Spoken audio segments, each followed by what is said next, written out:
This call and your telephone number will be monitored and recorded. I actually made contact with an actual man that came from a men's prison that was supposedly making this transition to become a woman in 2020 as well. I was very confused on the whole matter because I've never heard anything about transgenders before.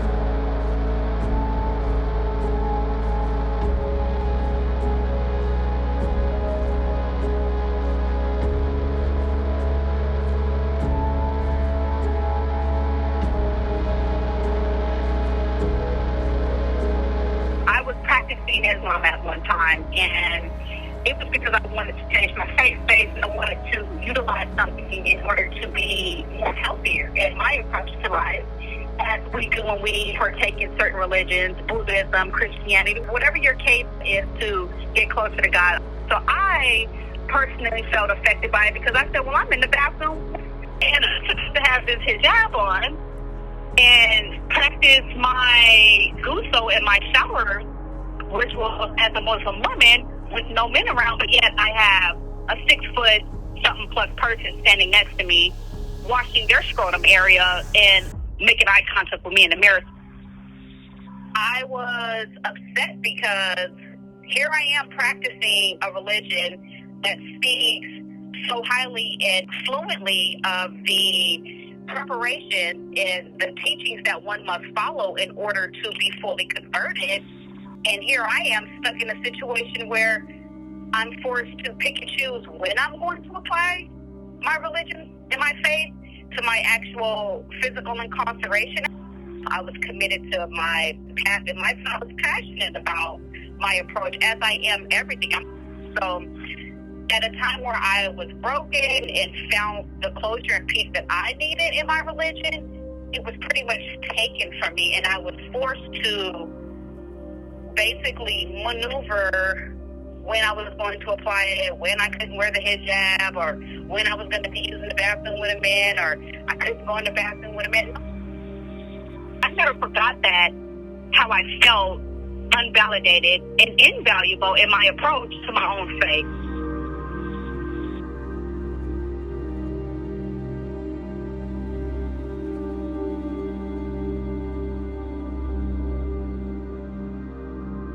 Do I still have my Quran? Do I still know how to pray? And do I still pray? These are things that are always going to be a part of me. But as far as publicly practice it, no, because in our environment, you cannot publicly practice being a Muslim woman if the conditions do not apply for you to be a Muslim woman. If situations were right, yes, I would be able to practice open again. But as for right now, no. I'm not going to have to do it when I know it's something that you're supposed to do all the way. This actual movement, transgender movement, is kind of like a gang. And it's like you don't respect it. There's nothing we can do about it. So a lot of the women were just like, well, they're here. No one's really going to speak up because they've never had a voice. They never, ever had an opportunity to use their voice or even thought that their voice would matter. My personal interactions with any men conforming to women here in the prison, on the surface, they can, I would say my interaction with them is always going to be mutual because they are a human first and foremost. I'm never going to go out of my way to be disrespectful or mispronounce their pronouns to them directly to cause a problem. I'm not even that type of person. I'm not that type of woman.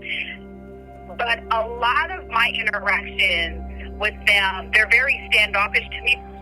One time, I was sharing a bathroom with a trans man, and I spoke about privacy dividers, and this was back in 2022, and that person literally got so mad and thought that I was talking about him being a peeping Tom. He literally went off on me, and I wasn't even talking about him. I just thought that privacy dividers should be in the bathroom anyways, because women are creepy in here too.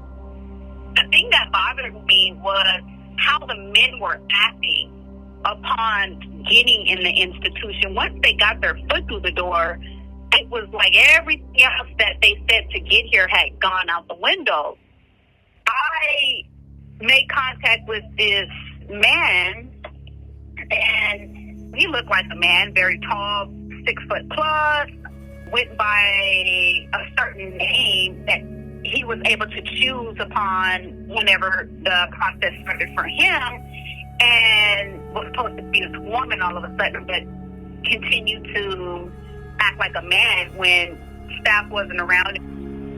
And a lot of them were saying, I came here to see how much sex I can get from a woman, or I would rather be here versus being in the men's prison because I was being raped there. But then they come here and prey on the women here. So people used it for their personal gain. So I became very paranoid and I became very fearful. So it's like, well, it's a win-win for them and it's a lose-lose for us, because not only are we forced to take on this movement, but we actually can't speak out about it either. You don't always want to be the only sheep in the pack to just throw yourself out there to be sacrificed when everyone else is conforming. So you pretty much open yourself up to retaliation in many more forms than one. And at that time, I was not ready. But over another course of events, I became stronger. I became stronger in my walk in life with God in general. And I got to a point to where I stopped being scared to speak.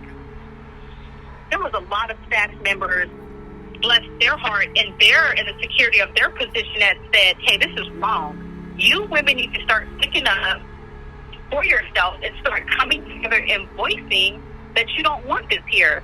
And they told us, the power is in your hands.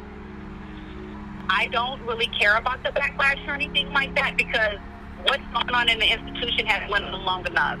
And we're actually advocating and coming together to fight for once. We're just fed up. We're fed up and we're ready for change.